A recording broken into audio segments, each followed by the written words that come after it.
Welcome to UW Stout. My name is Amber Olson, and I am the Digital Resources Specialist here. That's a very long title to say I'm one of the tech wizards that helps set up our ebooks for the students on this campus. Please find a seat. Feel free to get coffee and snacks at the back. If you want to get up during the session, please do so. Get coffee refills. The bathrooms are at the back of the room, just outside these doors to either side. So if you need the restrooms, please feel free to get up during the session anytime. This is our 6th annual Effordability Summit, and I am really excited to welcome everybody today. Before we get started, just a few housekeeping things I would like to mention. Lunch today will be at 11:45 back in this room. We'll have a few short announcements right at the beginning of lunch. So please come back into this room. Feel free to go through the buffet. If you'd like anything that's not on the buffet, we do have a cafeteria upstairs here, and then there's a small convenience store just downstairs.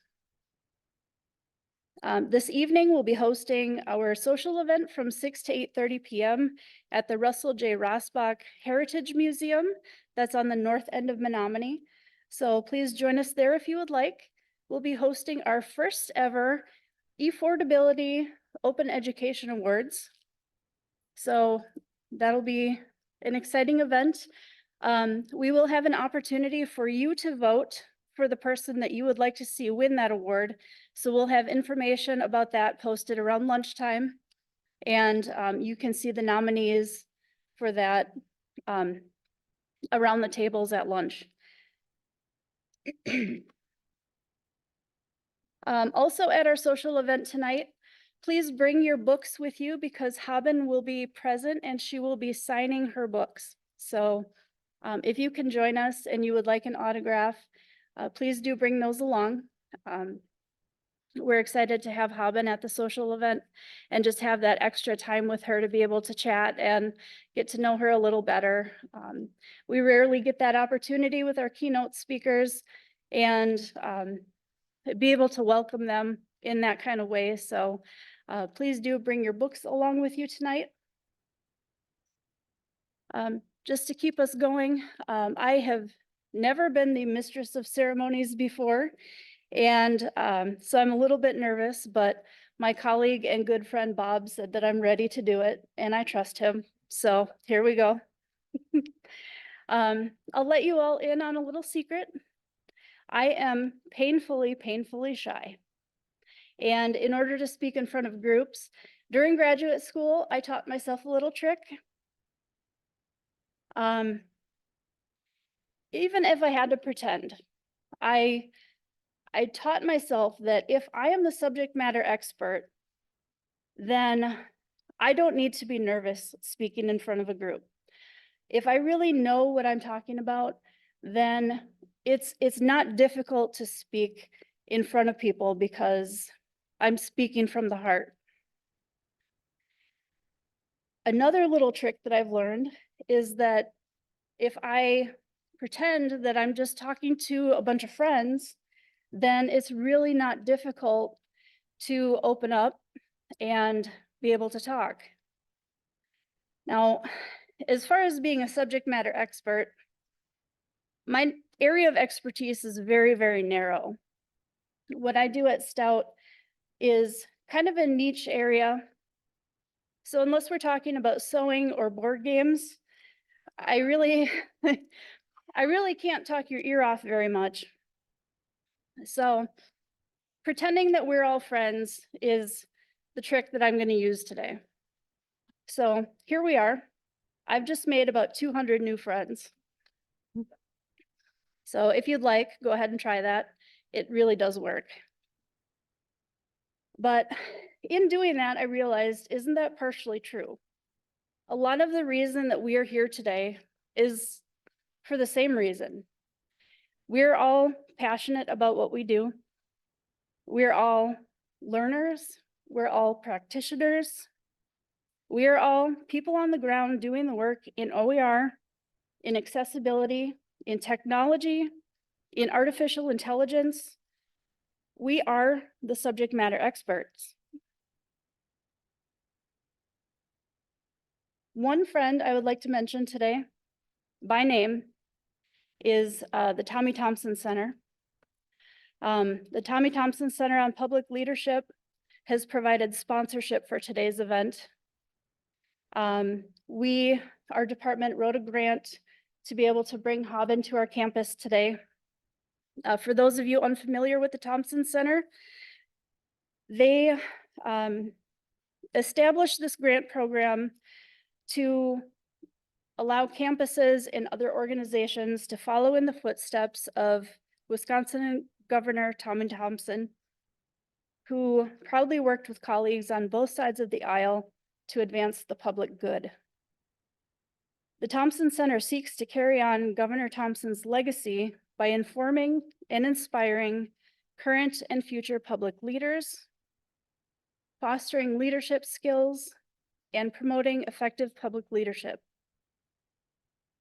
I'd like to thank the staff at the Thompson Center, Alex, Ruth, and Lily, for all of their help in organizing everything on their side and for providing the funding for today. And for the Thompson Center by furthering the goals for these kind of public events. For any more information, or if your organization is interested in applying for Thompson Center grants, please go to the Thompson Center website. They do have grant opportunities available for Wisconsin organizations, and their deadlines are coming up in May. So if you're interested, please do visit. Now, before I introduce more subject matter experts today, I'd like to talk about why this year's theme today specifically is so near and dear to my heart. In my first year of college on this very campus, I met one of my best friends, and I'm still friends with her today. Her name is Christine, and one day early on during our first semester, we struck up a conversation after one of our chemistry classes. Now, I absolutely hated chemistry. I'm more of a literature and English person. I'm more of a creative by nature. Christine asked me if I would be her note taker in class. And I said, sure, why not?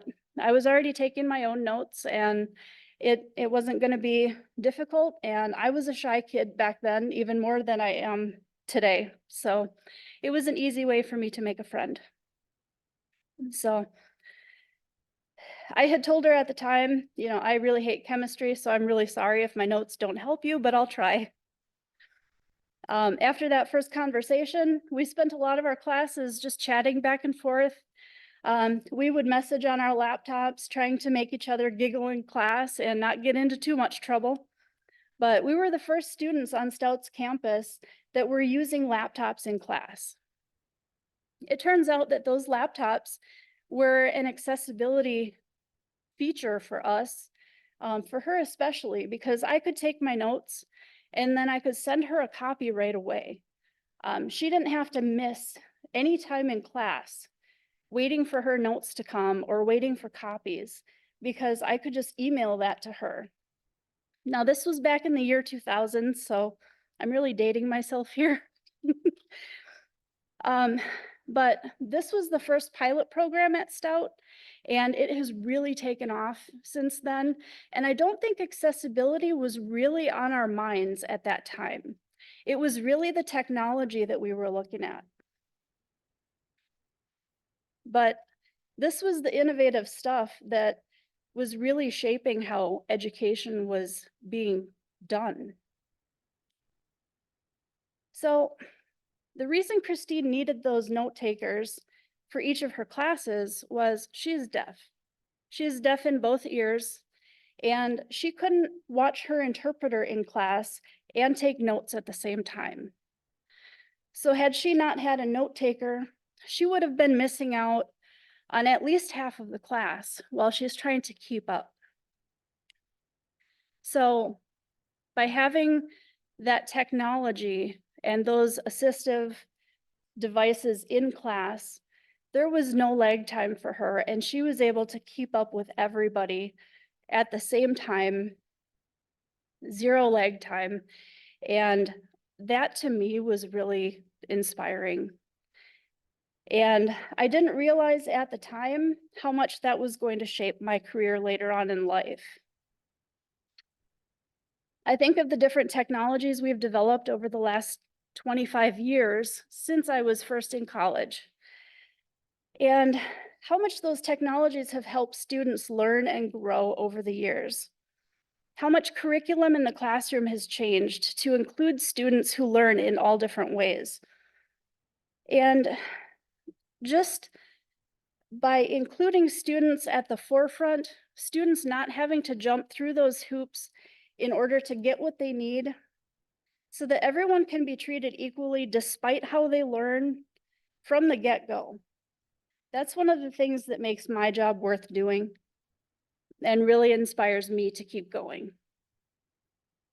I'm really proud that 90% of the content that we provide on our campus, right off the bat, contains the accessibility features that students need, so they don't have to make those extra requests. For the extra 10% that doesn't include those features right away, we try and make those accommodations for students, no questions asked. Even if there's no disability, if a student requests something in a format that we don't offer it in originally, we try and get it for them. I also want to mention our campus disability services office is a close partner with us. They're outstanding at making sure that our students are taken care of, and they do this work every day to make sure that no student has to jump through hoops to make sure that they get what they need for their education. I'm really honored to share a campus and this room with people who are so passionate about what they do. And being here today, I can tell you're all very dedicated people. And now I'd like to introduce another very dedicated person to you to kick off today's keynote presentation and to give everyone another very warm welcome. I'd like to invite our Chancellor, Dr. Catherine Frank. Thank you.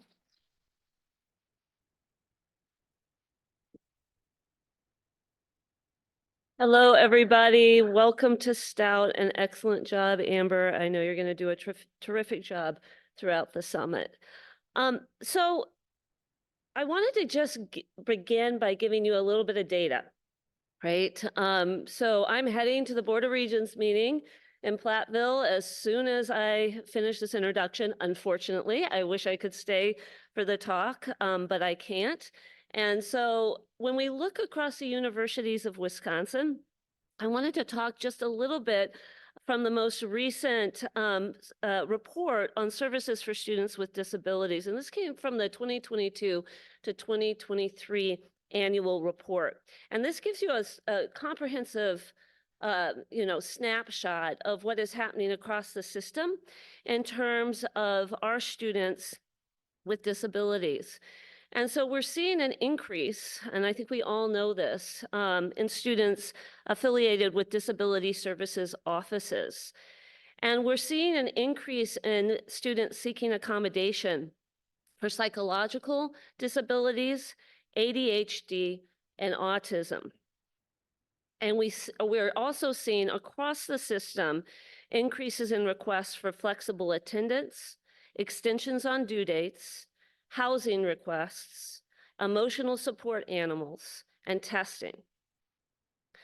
New in the 2023 report is a focus on students' sense of belonging. And we know that this adds complexity to what happens in disability services offices. And the emerging areas of special need that we're seeing are in neurodivergence and digital accessibility. So, in terms of what Amber was just speaking about, in terms of what we're doing on our campuses, these are areas where we're focusing attention. And my takeaway, of course, from all of this is that the landscape is becoming much more complex and that disability services offices should never be functioning alone. It's about collaboration, it's about coordination, it's about partnership, and it's about the entire campus community working together to support all of our students and helping them towards student success, which, of course, at Stout is at the center of every single thing we do. But of course, this is putting strain on professionals in disability services offices, right? We're seeing a decrease in the number of professionals in these areas, people either leaving their roles or difficulty recruiting folks into these roles. And this has a lot to do with strain and burnout. So as that landscape becomes more complex, as areas are under-resourced, as we are facing financial challenges across the universities of Wisconsin, this is a major issue that we need to be thinking about, working on proactively and addressing.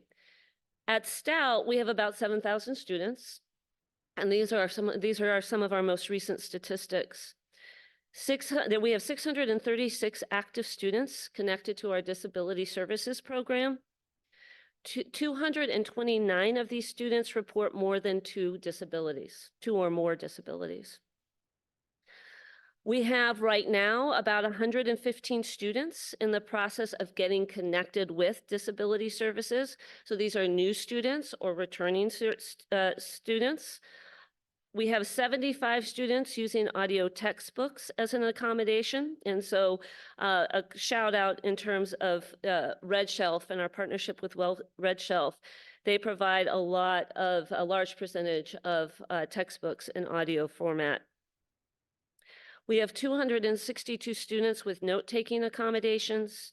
We have 404 students with approved testing accommodations, and we have 126 housing accommodations provided. So this is significant, and we're seeing the landscape become even more complex. We're listening to our students' needs. We're understanding where our students are in terms of how we can best serve them. But it's an evolving landscape, as you all know, and we need to continue to work together to collaborate and to coordinate across that complex landscape. So I'm really proud of what we do at Stout. We recognize that we are not perfect. We recognize that we are continuously improving in this space, but we're pretty proud to be the first and only laptop campus. As Amber is talking about, that is a incredible advantage for our students. It's part of our Polytechnic mission, but it also serves our students in a very specific way. And so we're proud of that work. We're proud of that work being embedded in one of our major, most trafficked buildings on campus. So when we look at what we do in our library complex and the coordination between our disability services office, our textbook operation, our laptop program, we try to coordinate across all of those areas, and Bob and his team and others in the library do such an excellent job in thinking comprehensively about that service model. So we know we're not perfect. We recognize that there are gaps we need to fill. We recognize that we need to evolve every single day, but we are proud of putting our students first and helping all of our students towards success. So it is a great honor for me to be able to introduce our keynote speaker. And because I couldn't be here for the talk, I did a lot of research ahead of time. So I was watching TED Talks, I was watching some of her speeches, and I'm going to give you her official bio, which I hope you all are already familiar with. But I just have to say, I was watching one of the TED Talks, and Haben was describing her undergraduate experience. And had great praise for much of what happened during her undergraduate years. But she was in one of her TED Talks describing the experience of going into the dining facility at our undergraduate institution and having what most of us have, right? Those choice of stations where students can go and select what they want to eat for the day. And she's talking about the journey that she went on to ensure that menus were sent to her in advance so that she knew what the stations were serving and where she would find the best match for that day in terms of what she wanted to eat. And one of her statements, which drew a laugh from the audience, but when you think about it, is there, it's so complex and it's so meaningful. A very simple statement.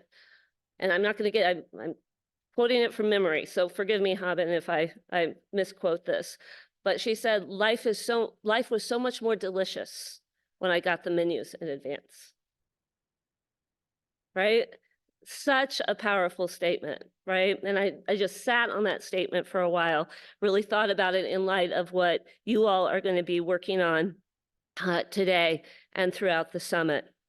So it's my pleasure to give the official bio for Haben Girma. The first deaf-blind person to graduate from Harvard Law School. Haben Girma is a human rights lawyer advancing disability justice. President Obama named her a White House Champion of Change, and the World Health Organization appointed her Commissioner of Social Connection. She received the Helen Keller Achievement Award, a spot on the Forbes 30 Under 30 list, and Time 100 talks. Haben believes disability is an opportunity for innovation, and she travels the world teaching organizations the importance of choosing inclusion. Harnessing the power of the written word to spark advocacy, she wrote and published the book that became a bestseller, and I cannot wait to read it. Haben, the deaf-blind woman who conquered Harvard Law, takes readers on adventures around the world, including her parents' homes in Eritrea and Ethiopia, building a school under the scorching Saharan sun, training with a guide dog in New Jersey, climbing an iceberg in Alaska, fighting for blind readers at a courthouse in Vermont, and talking with President Biden and President Obama in the White House. Warm, funny, thoughtful, and uplifting. This captivating book is a testament to Haben's determination to resist isolation and find the keys to connection. A spellbinding speaker, her keynotes have touched the stages of Apple, Bottega Veneta, Disney, Google, Microsoft, Oxford University, and many more. Her engaging presentations ignite audiences to make positive changes in their communities. Haben was born and raised in the San Francisco Bay Area, where she currently lives. She enjoys dancing, walking in nature, culinary adventures, and if you do some research, tandem surfing, right? So it is my great pleasure to introduce to you Haben Girma.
Can you test the keyboard and let's make sure it works?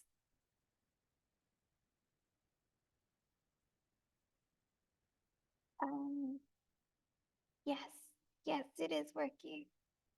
Wonderful. And are the microphones working?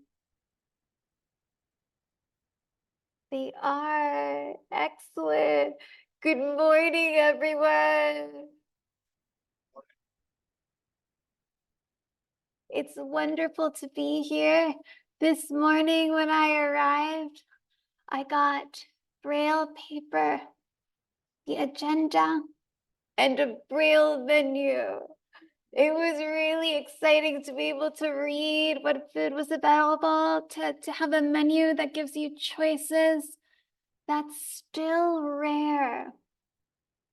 Most places, including most schools, still don't provide accessible menus for students. So it's exciting to find that here, and hopefully more places, more schools will have that available. As you heard, I'm deafblind. I have limited vision and hearing. Deaf blindness is a spectrum. And within the deafblind community, we have so many different ways of communicating. Some people voice, some people sign, some use computers. I attended mainstream public schools. Most of the students around me were sighted hearing, and the school was designed for sighted hearing students. So the burden was on disabled students to do the work of making their schools more accessible. That's really challenging when you're younger. And it was taking me a long time to figure out, how do I explain to people, this is what I need? These are the adaptations we need in the environment. I was searching for solutions that were touch-based rather than sight-based or hearing-based. And one year, a new piece of tech came out, a Braille computer that had Bluetooth support. And I realized if I connect the Braille computer to a keyboard, people could type what they want to say. I could read it in Braille and then respond by voice. Lots of people around me don't know Braille. Many people don't know sign language, but lots of people could type, especially Gen Z. So I started using this system, and my world expanded. I had more communication access in the classroom, on the ballroom team, and up to that point, there were spaces I wouldn't go because I just didn't have a good system to communicate with people there. And without communication, it's hard to have friendships or community. A lot of students at law school were meeting up at bars. And bars were one of those places I would avoid because they're loud, they're dark, and I didn't have a communication system. But with the Braille computer and keyboard, I realized, wait a minute, maybe I can make this work. And I decided I finally needed to figure out how to have communication access at bars. So one day, my guide dog and I walked across campus through Harvard Square, down into the pub. We stepped in. There was lots of fried food smells, beer smells. The floor was sticky. I could feel that the room was crowded with people. I couldn't see my classmates. Deaf people who could see could pick up on those visual cues and see where their friends are. Blind people who could hear voices and pick out their familiar voices to reach out to. So I thought, what can I do? And the person closest to me, I asked, can you show me a table or bar counter where I can set up my Braille computer and keyboard? And they guided me to the counter. I put the Braille computer and keyboard up there. And throughout the evening, my classmates could come over, type what they were saying. I would read it in Braille, and they would respond. They really, really appreciated the system. The Braille computer and keyboard gave them a chance to be heard and understood in a loud, chaotic situation. They were struggling to be heard with hearing people. It's exhausting to shout in a noisy area. So my communication system and accommodation designed for a deafblind person turned out to help hearing people as well. We call this the curb cut effect. Whenever you design for a disabled student or another disabled person in your community, those designs, those accommodations and accessibility features end up helping other people in your community. Accessibility features often help both disabled people and non-disabled people. They lead to amazing innovation. And universities are fantastic places for those innovations to occur. Back in the 90s, keyboards were much heavier and required more force to hit down keys. And at a university in Delaware, an engineering student had a disability that made it difficult to press down on keys. But he still wanted to use computers. He still wanted a way to type up his papers and do all the other things he wanted to do on computers. So he turned it into a design challenge and he asked, what's another way to operate computers to enter data, but that doesn't require you to press down with force? He developed a zero force keyboard that relied on gestures. Wayne Westerman and his professor, John Elias, founded a company with this tech they developed. The company is called Fingerworks. A few years later, Apple purchased Fingerworks, and that technology was infused into the first iPhone. So if you use an iPhone, you are using tech inspired by disabled people. You're using tech sparked by disabled students who were asking, how can we make the school environment more accessible? Disability, it's an opportunity for innovation. When we pause and reflect, what are the different ways we can connect and communicate? We create new opportunities for disabled people and non-disabled people. So I am using keyboards and braille displays throughout this presentation.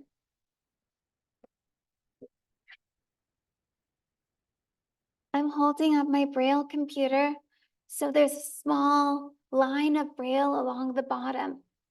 And through Bluetooth, this is connected to my typist keyboard. And so I can stay connected with the audience.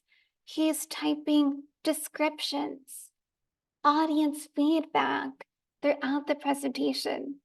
So he'll tell me when people smile, laugh, fall asleep. He's watching you.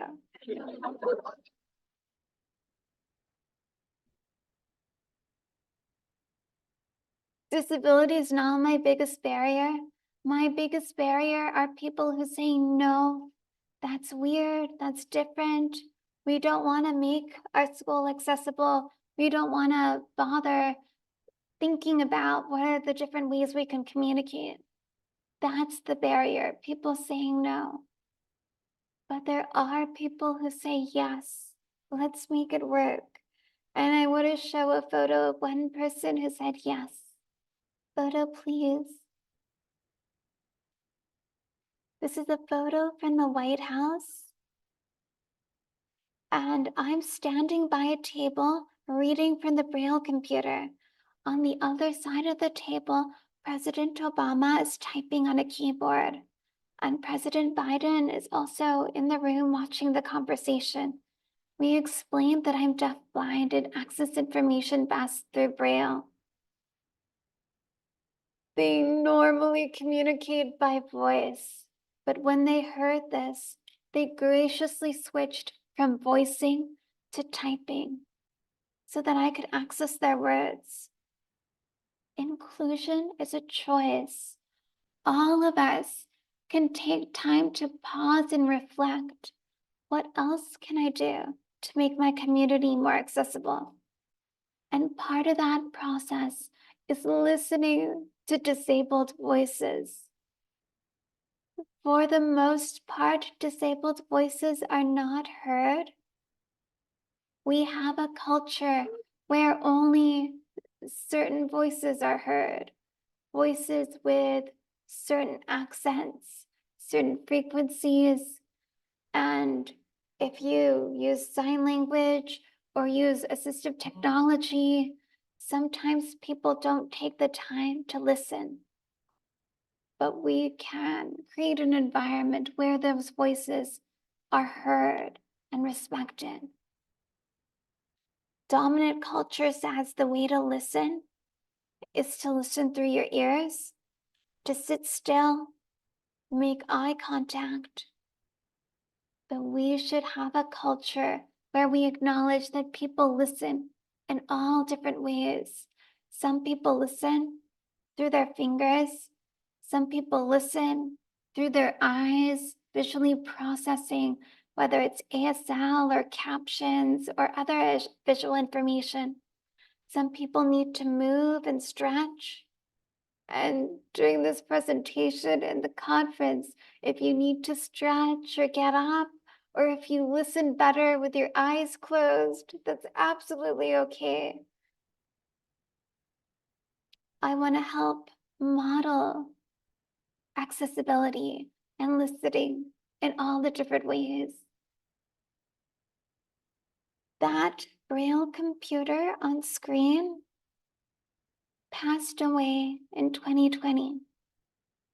It helped me for 10 years through college, law school, getting a job. The company did not do repairs. I asked to buy another one. They no longer make that model. And when I shared this story with other disabled people, so many people connected because it's a common experience of searching high and low for that one piece of tech that works with your unique disability, your lifestyle, or the specific classes you have, or the specific workplace you have. You find that tech that works, you learn to use it, you fall in love with it, and then the next iteration of that device no longer supports your body or is more difficult for you to use with your lifestyle or workplace or classroom. We need to remind tech companies, especially those designing tech for disabled people, to continue working with those customers and design with sustainability. There should be programs to repair these products when they break, so that when you find that one piece of tech that works, you can continue using it. Around the world, right to repair legislation is being passed so that people who have tech that works for them, sometimes it can be really, really expensive, like these Braille computers or certain wheelchairs or hearing aids. You should have the ability to continue repairing it and fixing it so that it works for you. But that was too late for the Braille Note Apex. But hopefully it won't be too late for current tech and future tech, because we can remind organizations design sustainably. And when you're purchasing new tech for students or the university, choose the sustainable, accessible option. Next slide. My biggest barrier is ableism. ABLEISM. That's a system of beliefs and practices that treat disabled people as inferior to non-disabled people. So, designing a school, only imagining the sighted hearing students going to that school, having menus, not imagining blind students or students with other disabilities, learning disabilities, print reading disabilities, trying to access that menus and not being supported. Those are some examples of ableism. Sometimes people say, oh, we didn't mean to discriminate. Unintentional ableism is still ableism. Ableism is the umbrella term that captures all the situations where people are not planning for disabled students or faculty members or community members. We should plan for accessibility at every level of our university, from entry-level positions to senior leadership, students. Every level of the organization should be fully accessible. I learned about ableism really quickly because it's very widespread. I was told 70% of blind people are unemployed. And as a deaf-blind person, I was really worried I wouldn't get a job. University is a great opportunity to figure out what you want to do with the rest of your life. So when I was in college, I was applying for jobs to get work experience and learn what I might want to do post-college. My classmates were getting jobs, but no one wanted to hire a deaf-blind woman. After struggling, I asked a friend if they had any recommendations, and they said, I know where you can get a job. Alaska. Well, I really wanted a job. And they were right. Before I even set foot in Alaska, I was hired as a tour guide for the Capitol building in Juneau, Alaska. I flew to Alaska. My first day, first hour, we were doing orientation. So if the job hadn't really started, it was just orientation. And they took me inside and they said, it was a mistake, we shouldn't have hired you. And I was shocked. They knew I was deaf. We did an interview before I arrived and they seemed so inclusive and supportive. What was wrong? They knew I was Black. That was also in my application. What's going on? So I asked the manager, are you firing me because I'm blind? And she said, no, it's because you're from California. They claimed those jobs were only supposed to go to Alaskan residents. But they knew from my address, from my application, that I was from California. We had done the interview remotely because I did not live in Alaska. Ableism is widespread and persistent. So now I was in Alaska, struggling to find work. And once again, I was being rejected for opportunities. Employers assumed I was incompetent. These were tactile jobs. They did not require sight. Washing dishes in restaurants, folding laundry in hotels. These are very, very tactile jobs. When I was a kid, I told my parents, don't ask me to do dishes. Blind people can't do dishes. They didn't fall for it. So I had lots of experience in this field. And employers assumed there's only one way to wash dishes, and it's by sight. They weren't willing to entertain the other possibilities. You can feel when there's something on the plate. You can feel the stickiness of soap, but they assume there's only one way to do it, and it's by sight. I continued searching, and employers continued assuming that I was incompetent. Deaf blindness does not prevent me from washing dishes, but ableism will prevent me from getting jobs for skills and tasks that I absolutely can do.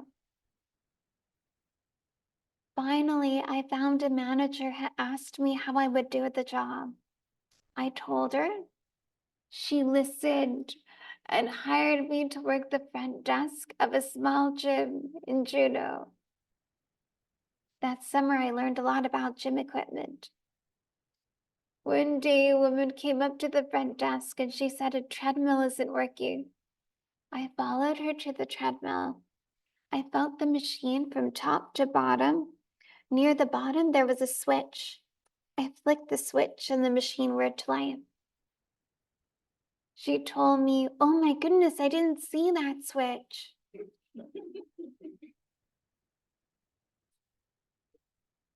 I told her I didn't see it either.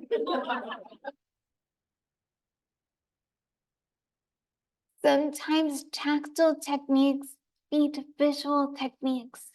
We need employers to recognize disabled people are talented. There are alternative ways of doing things, from washing dishes, to writing emails, to reading menus, to doing chemistry experiments. And it's important that our communities are designed for accessibility. When I have been included, it's because people choose inclusion. They ask, how do we make this app more accessible? How do we make this website more accessible? And they recognize that disabled people, whether students or faculty members, have talents and value to contribute. I've visited many schools around the world. One of the schools I visited was Instituto Tecnológico de Sonora in Mexico. Next slide.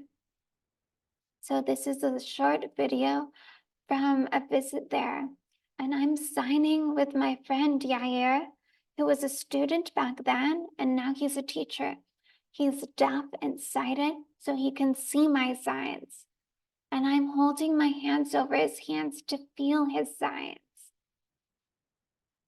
The dominant sign language in Mexico is LSM, Mexican Sign Language. And when I'm in Sonora, Yair is my interpreter. The common myth about disabled people is that they're always the ones needing help. In actuality, disabled people are often the helpers. They're the ones helping other people. And we have so many examples of blind people leading blind people, deaf people interpreting for other deaf people. It's a very interconnected community. In the US, the dominant sign language is American Sign Language. In France, there's French Sign Language.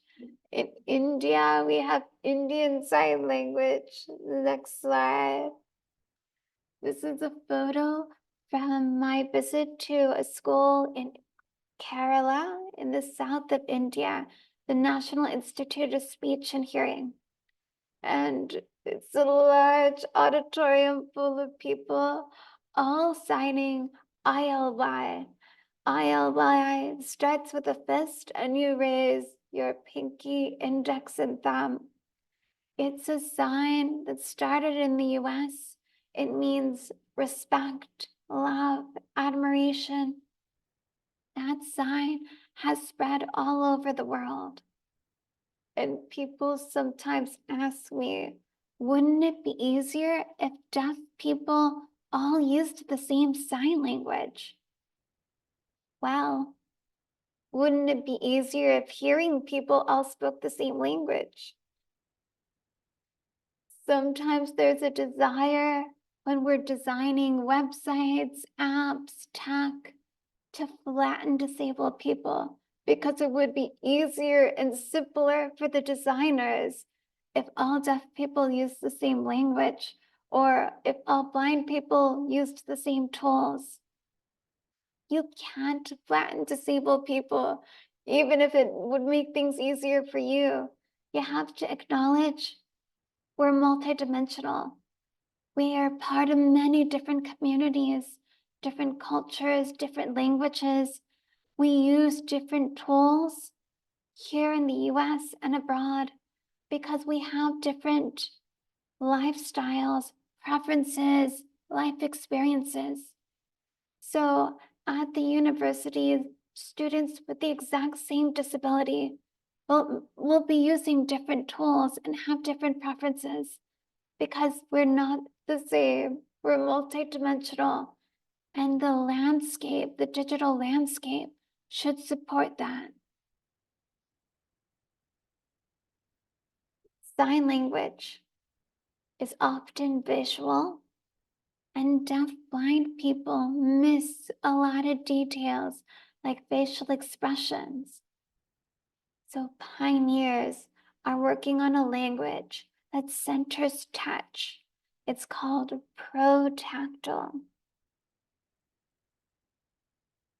Disabled people, when we encounter problems, barriers, we see them as opportunities to create something new, whether it's protactile or a new app, other new tools. I have been embraced by many different communities, and these are communities that choose accessibility. One such community has developed a kind of communication system, language that centers touch and has been very accessible to me. It's the salsa dancing community. Next slide. So this is a video of me salsa dancing at a club in New York City. When I'm dancing, I'm feeling the beat through my skin. Skin is one of the largest organs. We have an ocular-centric culture. When we build new tools, we tend to center sight in building those tools. Let's build more tools that tap into the other senses, like our sense of touch, smell, hearing, taste. When we design new apps and websites, we have limitless opportunities to engage with people in multiple ways. And the more formats you embrace, the more students and people you'll be able to reach. I first connected with salsa dancing when I went to a camp for the blind, and that camp for the blind was a way for me to build community with other blind people. I went to a mainstream public school, so most of the students around me were sighted and hearing. And I know for a lot of disabled people, they are the only disabled person in their community, their class, or their family. So it's important to have spaces like summer camps for kids or clubs at universities for disabled students to come together. More universities are also setting up disabled clubs for faculty members. So faculty and other staff members with disabilities can come together and support each other. What are the barriers? How do we increase accessibility for everyone on campus?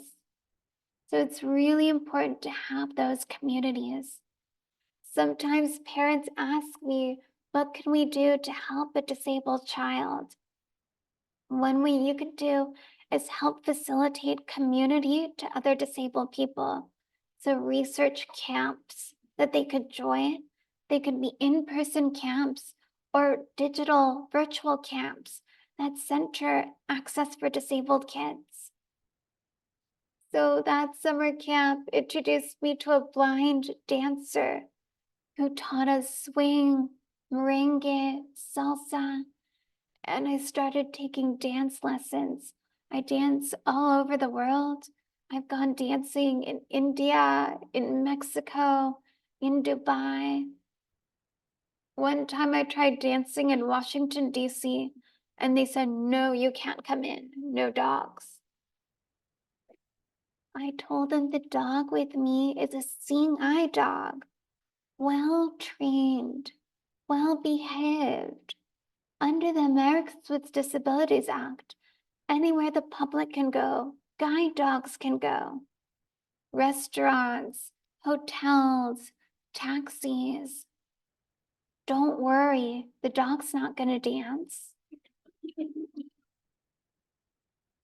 Deaf blindness doesn't prevent me from dancing, but ableism can prevent me from dancing.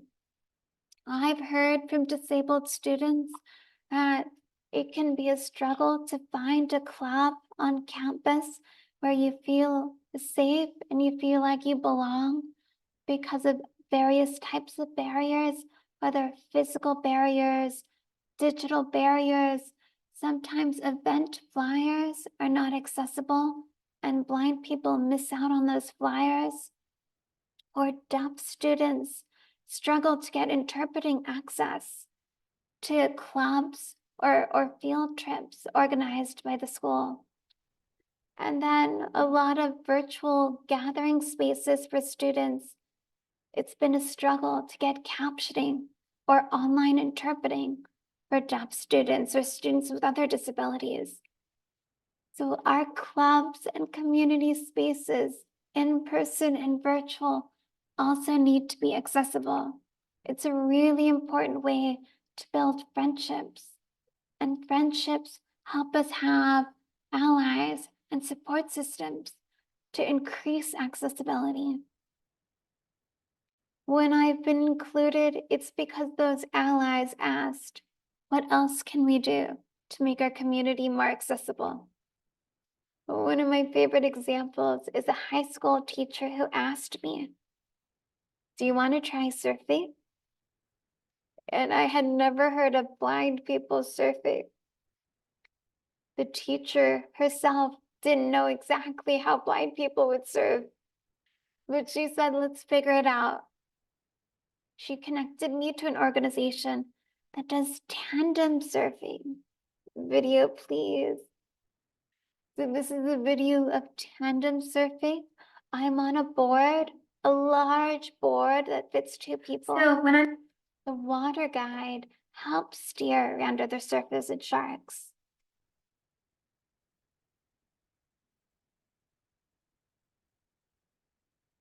Fascinating. So what do you have on screen?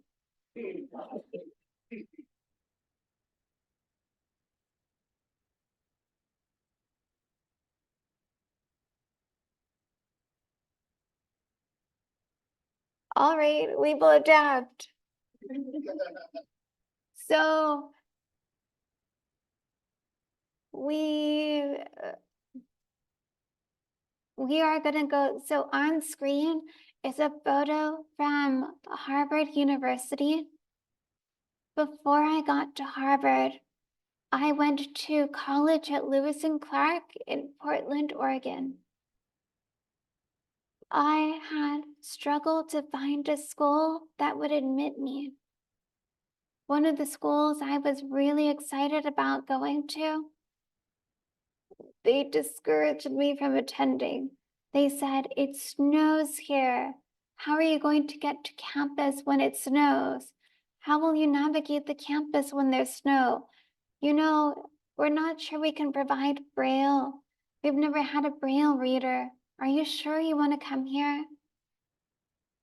Lewis and Clark in Oregon said they'd never had a Braille reader before, but they would do the work to figure out how to get Braille. In the summer before I started, they purchased a Braille embosser, a Braille printer. They purchased translation software that converts print to Braille. So all my textbooks were in Braille. When I started, I had access to all my books exams, articles. They even talked with the outdoor club so I can go kayaking and rock climbing with other students on campus. There was just one problem. The cafeteria menu was only in print. So sighted students could walk up, look at the menu, and then go to their favorite station. There were like 6 different stations. I couldn't do that. Blindness wasn't the problem. The problem was the format of the menu. And I went to the manager and I explained what was going on.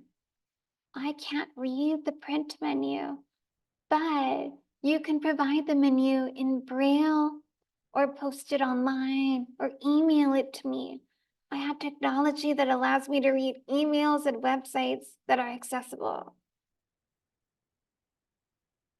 The manager said, "We're very busy. We have over 1,000 students. We don't have time to do special things for students with special needs." Just to be clear, eating is not a special need. There's this myth that non-disabled people are independent. Many of you like drinking coffee. Very few of you grow your own coffee beans. You depend on other people to harvest the beans. And that's okay as long as we're honest about the fact that all of us are interdependent. We have lots of accommodations for non-disabled people. There are chairs throughout the room. These chairs are accommodations for walking people. People with wheelchairs have their own chairs. So these additional chairs are accommodations for people who walk. I'm wearing a microphone. That's an accommodation for hearing people. If I signed my lecture, we wouldn't need the microphone. But we invested hundreds of dollars, probably thousands, in making sure we have a good audio system here as an accommodation for hearing people. Installing lights throughout a university costs thousands and thousands of dollars. And sighted people don't just want you to install lights. They want you to keep paying for the electrical bill to keep the lights running. That's a lot of money we're investing in lights. Blind people don't need those lights. Those lights are accommodations for sighted people. So there's lots of accommodations for non-disabled people, but those are normalized. And accommodations for disabled people are thought of as extra or optional, but they should not be thought of as extra or optional. They should be just as normal and as expected as the accommodations we do for non-disabled people. The cafeteria manager did not seem to understand this, and I was stuck not having access to the menu. What could I do? There were about 6 different stations. I was a vegetarian, and I didn't know which of the stations were serving vegetarian food. I didn't have access to the menus. So I'd have to pick a line at random, wait in line, get a plate, find a table, try the food. There were some unpleasant surprises. I told myself, just be grateful. Millions of people around the world struggle for food. Who was I to complain? My mother, when she was my age, was a refugee in Sudan. Who was I to complain? Maybe this was a lesson that disabled people should accept inferior services. I tried really hard to ignore it, to tolerate it, but the barriers were following me day after day, multiple times a day. I talked to my friends about what was going on, and they reminded me it's my choice. It's our choice to accept unfairness or advocate for justice. I went back to the manager and I told him, the Americans with Disabilities Act prohibits discrimination against students with disabilities. And if you don't provide access to the menu, I'm going to take legal action. I had no idea how to do that. I was 19. I couldn't afford an attorney. Now I know there are nonprofit legal centers that help students with disabilities. But back then I didn't know that. All I knew is I had to try. I had to do something. The next day, the manager apologized and promised to make the menus accessible. They started emailing them on time in formats I could read, so I could get an email, use my Braille computer to read it. And it would say, Station 4, choose tortellini. I could use my cane and navigate all the way to Station 4. Life became delicious. The next year, there was a new blind student. He had immediate access to the menus. That taught me when I advocate, even for seemingly small things like menus, it makes a difference in our communities. I wanted to learn to continue advocating. There's so many barriers that we dismiss as small, just deal with it. Barriers impacting women, people of color, disabled people.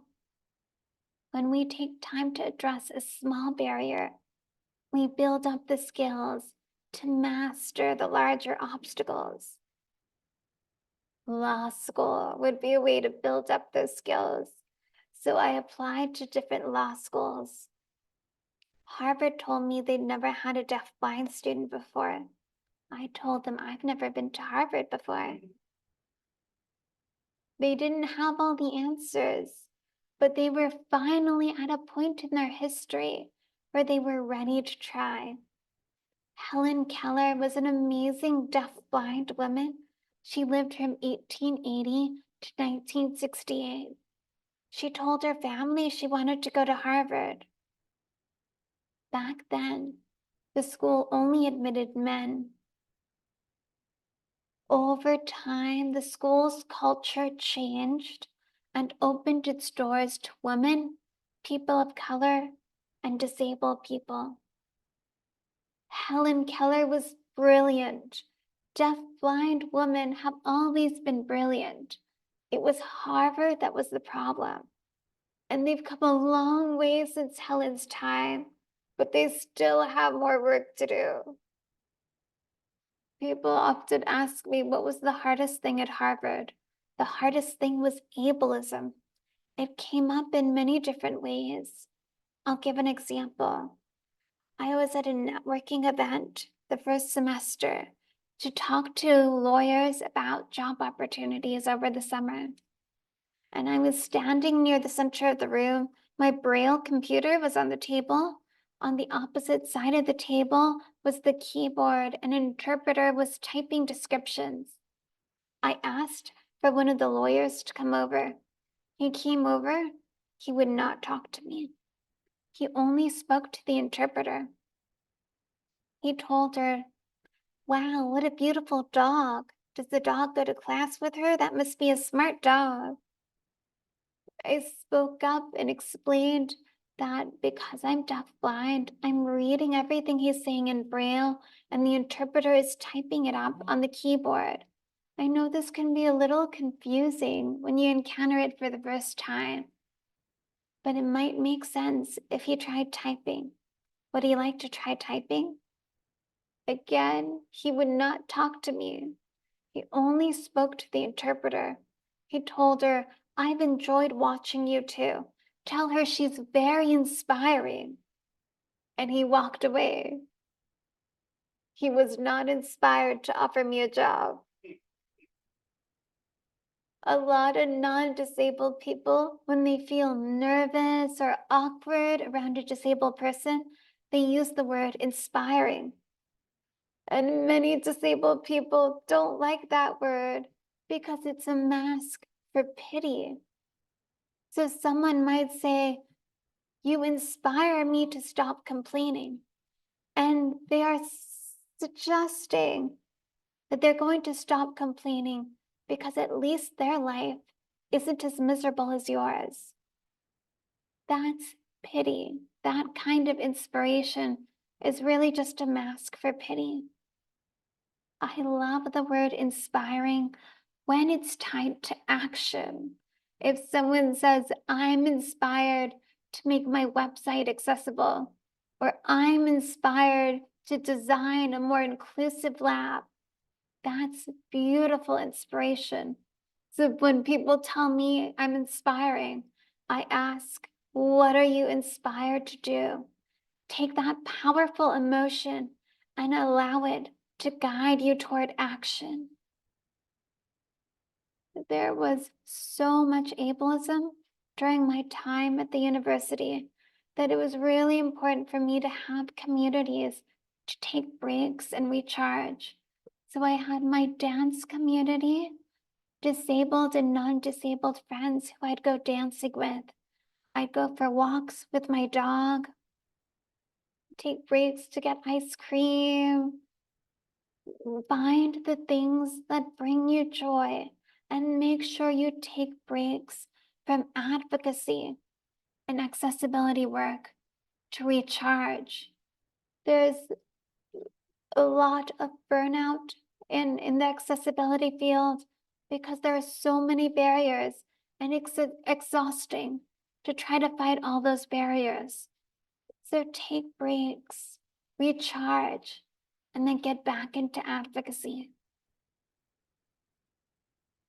So the photo on screen is my graduation photo from Harvard Law School. Dean Minow is handing me my diploma. The dean and I are wearing academic regalia, and my guide dog has a fancy fur coat.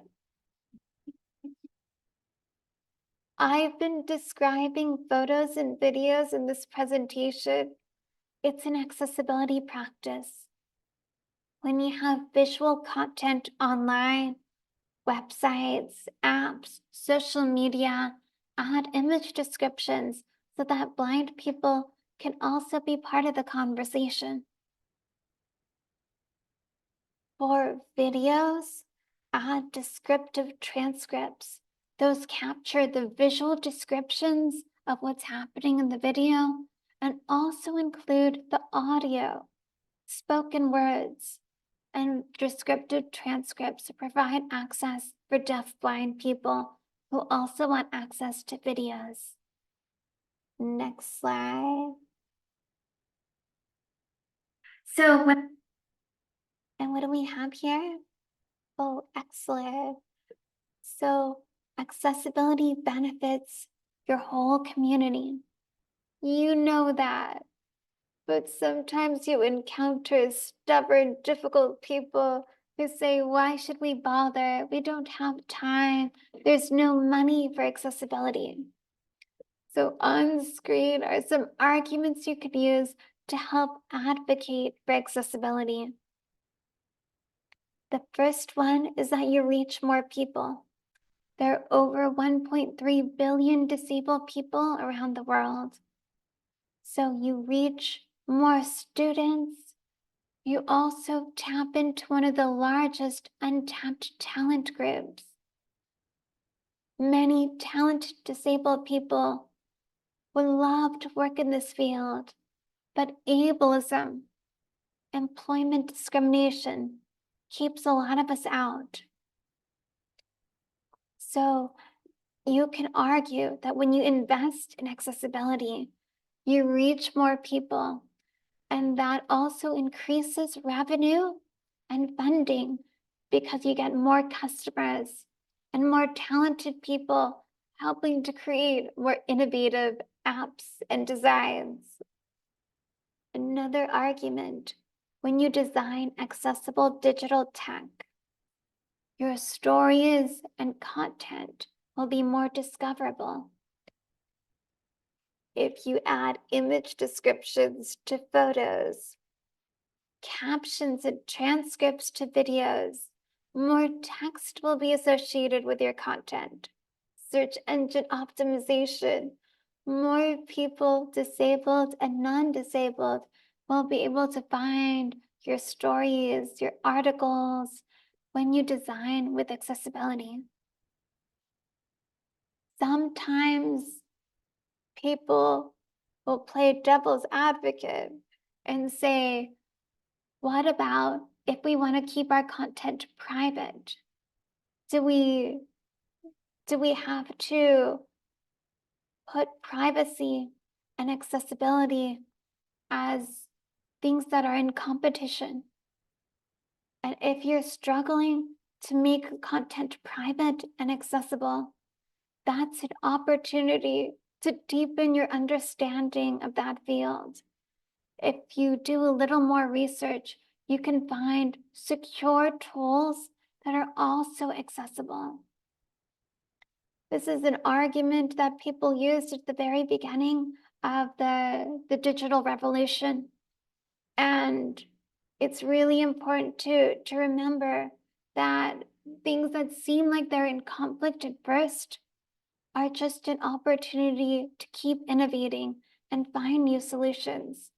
Disabled people also value privacy and security, and we want content both accessible and secure. The third argument is that when you invest in accessibility, you drive innovation. I shared one example earlier, like the iPhone. Here's another example. One of the fathers of the internet is deaf, hard of hearing. Vint Cerf developed one of the earliest email protocols.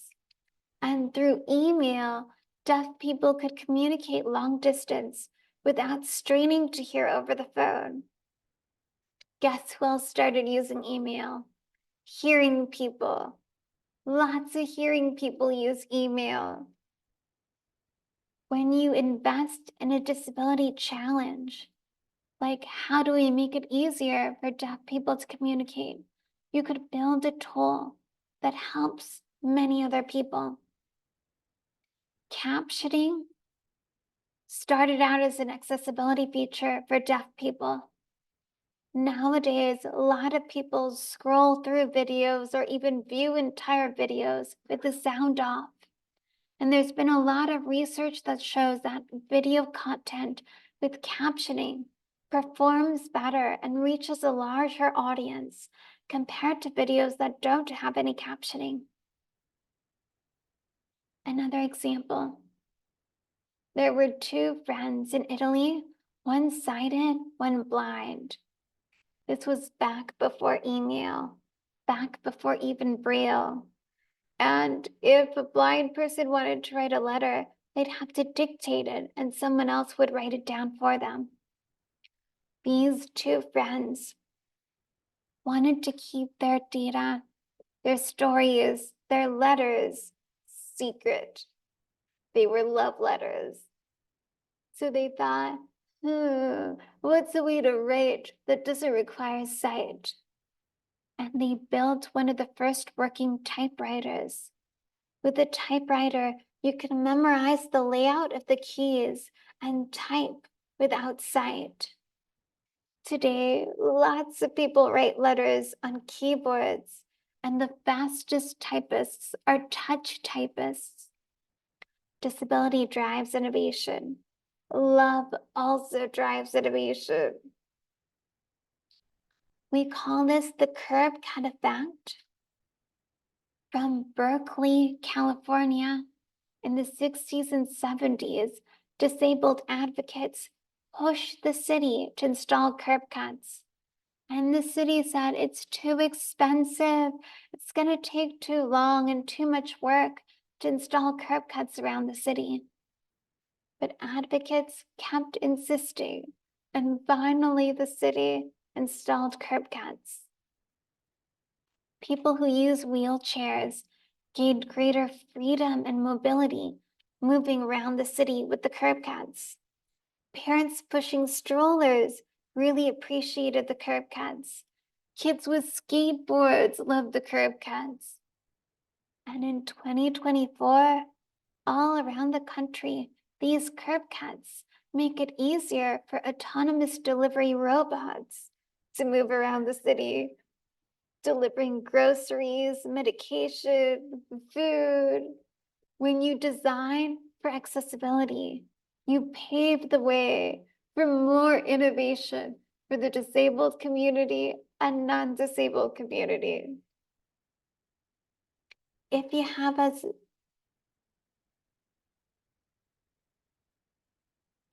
have a stubborn, difficult person who's still not convinced, tell them about legal requirements. The Americans with Disabilities Act and other civil rights laws prohibit discrimination against disabled people in employment, in education, and in tech. Tech also is required by law to be accessible, and there have been a lot of lawsuits. Harvard and MIT were sued for not having proper, accurate captions for a lot of their videos.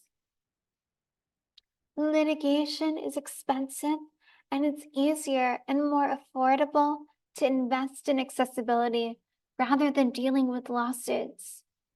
Sometimes people say, oh, we'll think about accessibility once our app is finished. That's like saying, oh, we'll think about elevators once our high-rise is finished. It's more expensive and time-consuming to build a high-rise without an elevator and then tear down part of the building to install an elevator.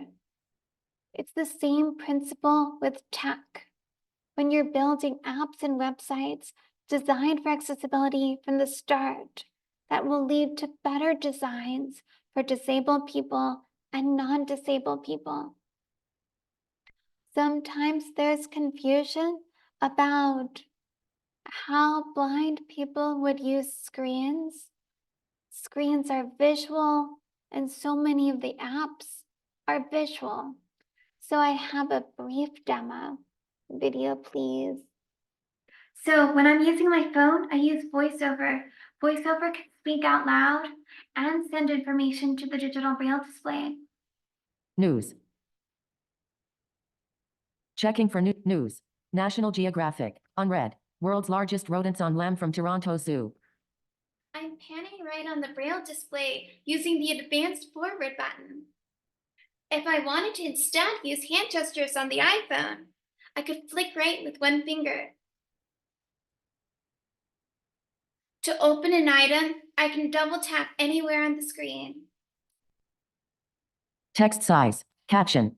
Title. Title. World's large title. After escaping from the High Park Zoo in Canada, 2 capybaras have eluded capture by Jason Biddle.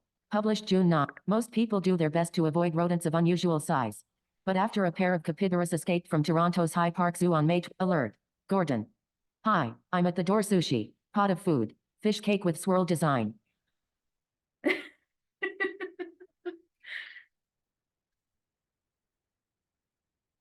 My friend's at the door, so I'm just gonna let him know. Close. Button. Reply. Button. Messages notification.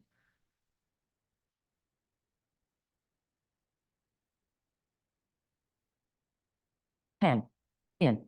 There. I'm almost done with this demo. Send button.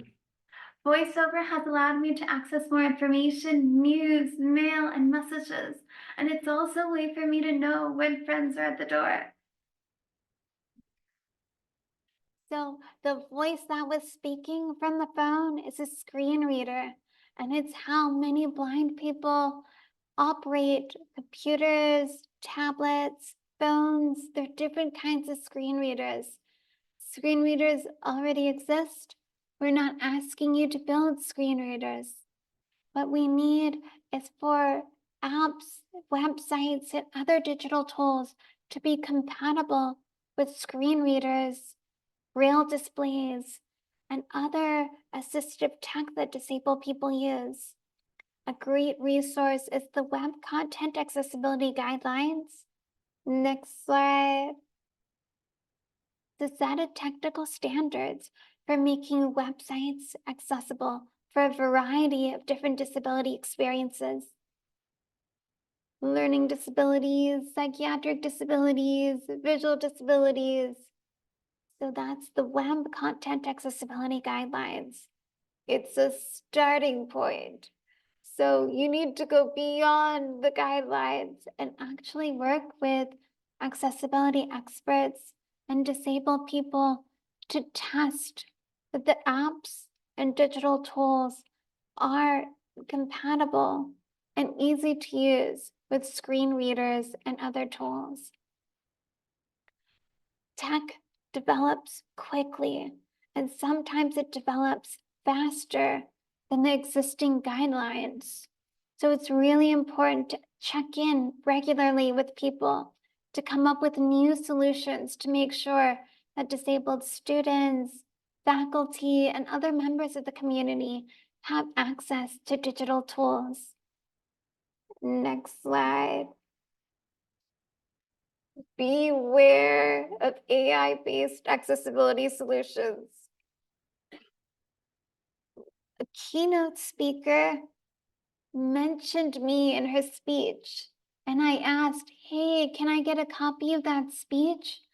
So she sent me the AI transcript. Then the next day, she contacted me, Haben, please believe me. I didn't say you're dead, I said you're deaf. I told her, don't worry about it, I'm used to it. And I realized this happens so often with AI-based accessibility solutions that deaf people are getting used to this and it's becoming our new normal. But that's not right. It's really important to proofread AI-based transcripts and captions. An excellent way to use AI tools is to create a first draft and then have a human review the draft. Deaf people should not have to get used to being called dead. We really need humans working in collaboration with AI tools.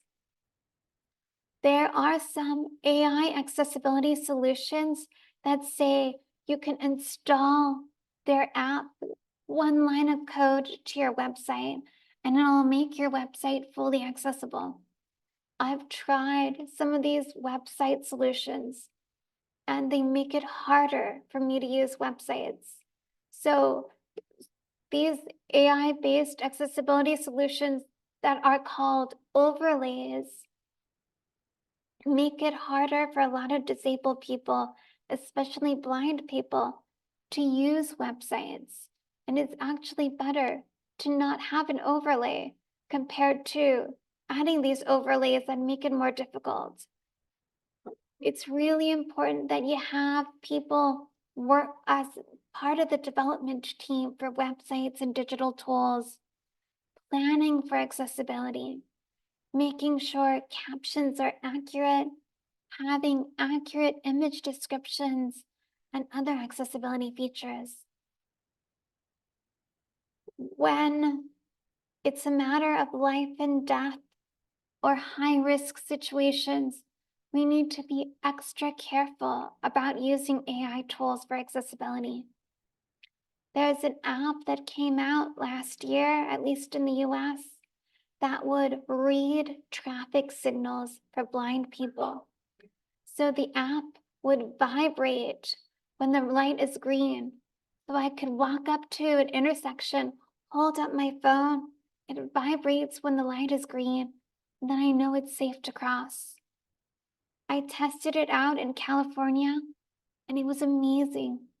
It made it so much easier to know when it was safe to cross the street. I tested it in Houston and Dallas, It worked like a charm. It was amazing. Then I tested it in Washington, D.C. I walked up to the intersection. I held up my phone. It vibrated. I started to cross the street, and my friend said, "No, the light's red." It had given me a false positive. And after using it so many times and having it work, I had trusted it. When it's a situation where using an AI tool could get someone hurt, it's really, really important to be careful and and, and really evaluate whether you should be using those tools. So AI is amazing in very specific situations, and we need to be very thoughtful in incorporating AI or knowing when we shouldn't incorporate AI into our toolkits. Next slide. On this slide is my social media info. I'm on many of the social media platforms at Haben Girma, and my website is habengirma.com. On screen is also my book cover. It's called Haben, the Deafblind Woman Who Conquered Harvard Law. A lot of people were saying to me, "Wow, you overcame your disability to go to Harvard." No, I'm still disabled. It was Harvard that had to learn to overcome ableism. They've come a long way since Helen's time, but they still have more work to do. And all of us still have more work to do to make our communities accessible. I want to transition to Q&A. And for Q&A, we're going to invite people to come on stage, sit down with me, and type their questions on the keyboard. So we will bring the keyboard on stage. You can type and I'll voice your question so the audience can hear. And Amber, if you could help anyone who needs assistance coming on stage, that would be great. So you can raise your hand if you need assistance coming on stage, and folks can line up on the right side of the stage to come up to the table.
You may have, oh, yeah. So,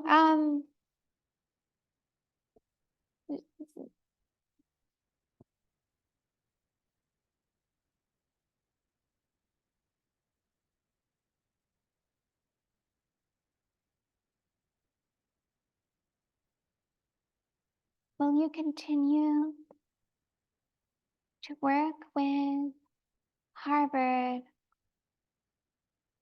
to further others' ability to attend and graduate just like you did with your disabilities? What's your name? Nick. You're very brave to come up here and ask a question, Nick. Thank you for doing that. Thank you. You're welcome. So since I left, Harvard started a disability alliance, a disability student group. And those students are amazing. They take note of what are the barriers at the university and what can we do to advocate to remove those barriers for students. And I've stayed in touch with students who are going to Harvard and wondering, how can we advocate? What should we do about these barriers? So having a space for students to come together really helps.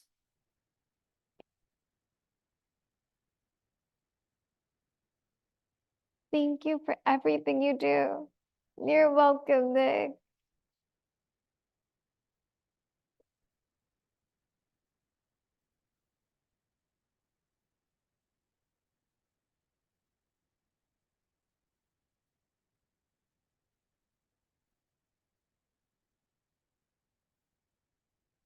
Hi, I'm Sarah. Great to meet you, Sarah. I'm working on promoting open access resources at my university. How can I be sure that they are accessible to all of our students with disabilities? The Web Content Accessibility Guidelines is a set of technical standards for evaluating, is a website accessible? Is this tool accessible? And then for steps on how to make it accessible. But it's also important to work with if the university has an accessibility department, maybe someone from the accessibility department could help work on that. Or you could bring in an outside accessibility consulting company to help review if the tools are accessible. Or the university could hire a digital accessibility professional to help make sure those tools are accessible. Wonderful. Thank you so much. You're welcome, Sarah.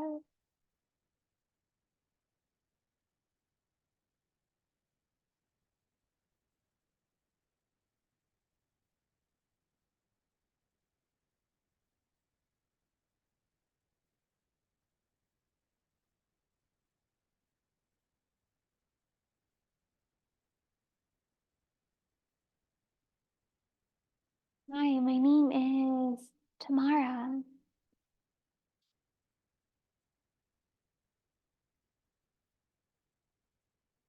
I've taught painting and drawing for 20 years, and sometimes I have students who identify their disability, but say, I'll be okay. There's something I can do or say to encourage them to ask for what they need, or should I let them take the lead? So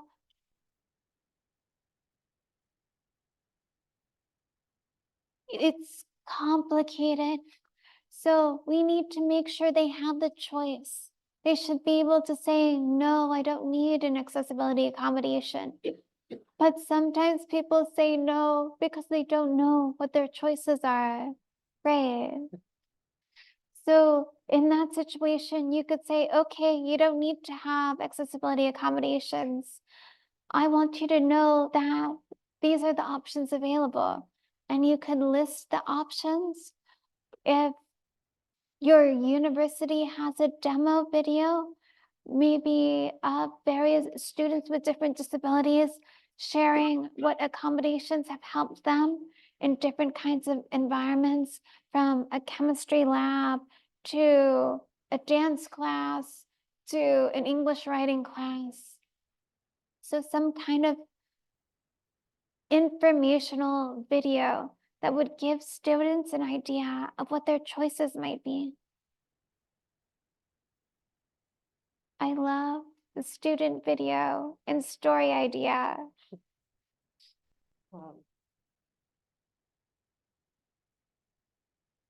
One follow-up. What would you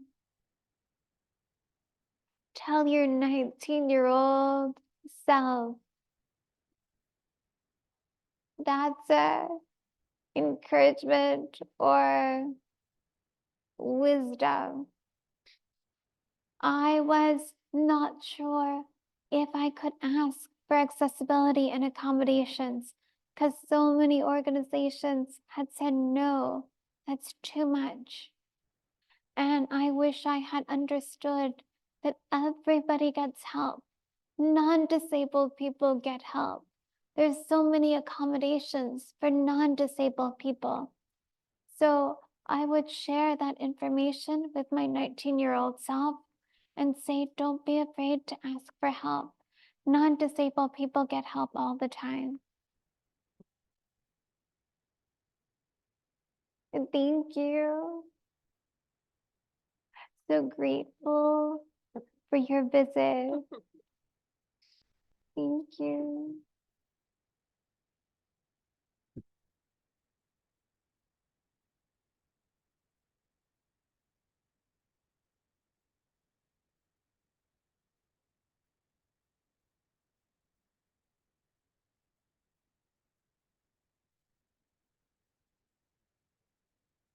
Hi, I'm Paul. I work with families with low or no income. Do you have suggestions for organizations or sources that can help with the cost of accessibility technology? For students, the Department of Vocational Rehabilitation, that's what we call it in California. I'm sure there's something equivalent in Wisconsin. They usually, they're supposed to cover the cost of assistive tech. So my first Braille computer was paid for by that department. And they also cover other related disability tech, like maybe a laptop or a tablet.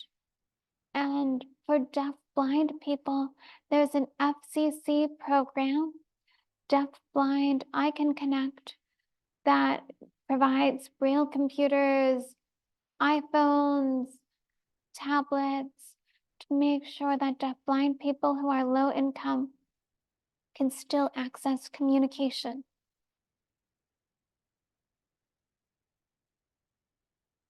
Thank you. As a follow-up, are these services also available for K-12 grades or only university?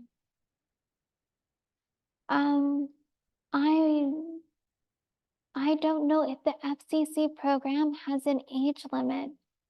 For K-12, school districts are supposed to pay, they're legally required to make sure disabled students can participate in their programs. And And that can mean a Braille computer or other technology, screen readers, FM systems that would help give them access to the school program. The Department of Vocational Rehabilitation can help the senior year or sometimes junior year, because at that point students are getting ready to work. So they may need a little time to get used to tech, or if they want to take jobs during the summer or during the school year after school. So sometimes those last 2 years, the department may help then.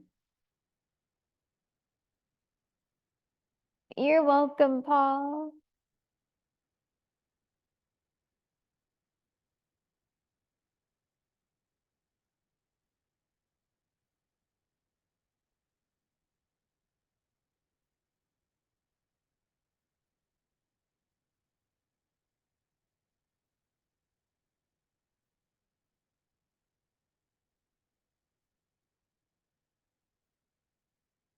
Hi, Haben. My name is Jason. Good to meet you, Jason. Good to meet you too. I'm working on a tool for authoring digital math interactives for classrooms. We do have screen reader support for math expressions and keyboard access for most content, but we want to do the best we can for students with disabilities, accessibility needs. I would like to hear about your experience with math classes and content. Do you have a wish list for tech companies to implement to make math more accessible? I wish tech companies would work with blind and other disabled mathematicians. So there are blind mathematicians and other disabled mathematicians already professionals in their field, already graduated from university. And those are great people to collaborate with to make sure the tools you're building aren't just compatible, but actually useful and delightful to use.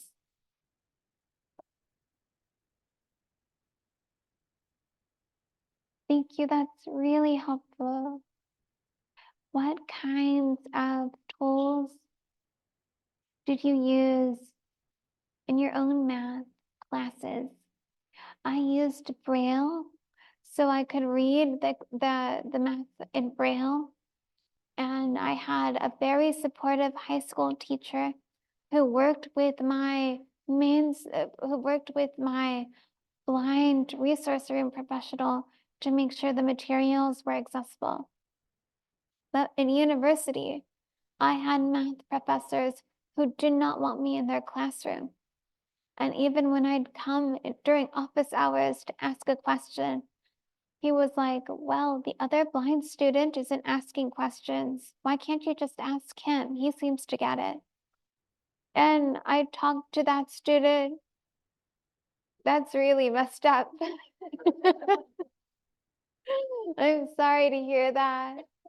Yeah, it was very, very stressful. The other blind student was also struggling, but we'd asked him to make accommodations and he'd do it for like 5 minutes and then stop.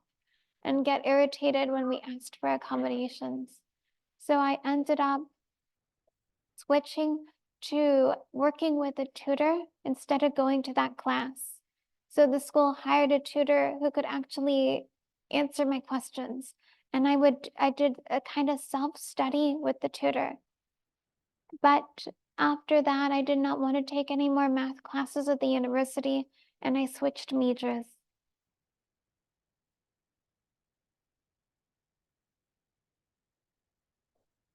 That sounds like other students were also not being served well by those professors.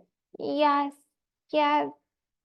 And it's very common. A lot of disabled students are pushed out of STEM courses because sometimes professors get used to teaching one way. And after teaching one way for 10 years, to have a student ask them to adapt their teaching style feels frustrating to some professors, and they refuse to change. But they could see that adaptation is an opportunity to deepen their understanding of their field and learn all the different ways they could cover the material. I agree. Thank you for talking to me. I should probably give someone else a chance. Great meeting you.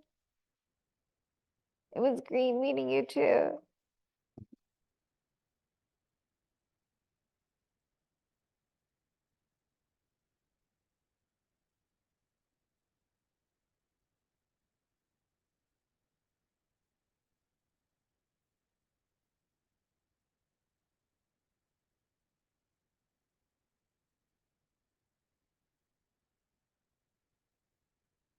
Oh, Amber. Ah, okay, we're on time. Your time has been an absolute gift. Thank you so much for listening to me, and I hope you enjoy the rest of the conference.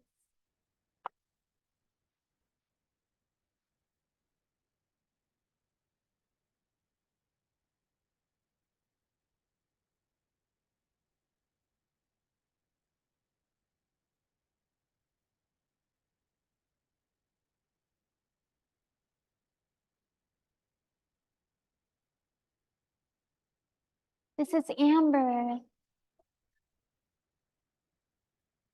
Thank you so much for your time and your stories today. You're very welcome. Welcome to Stout.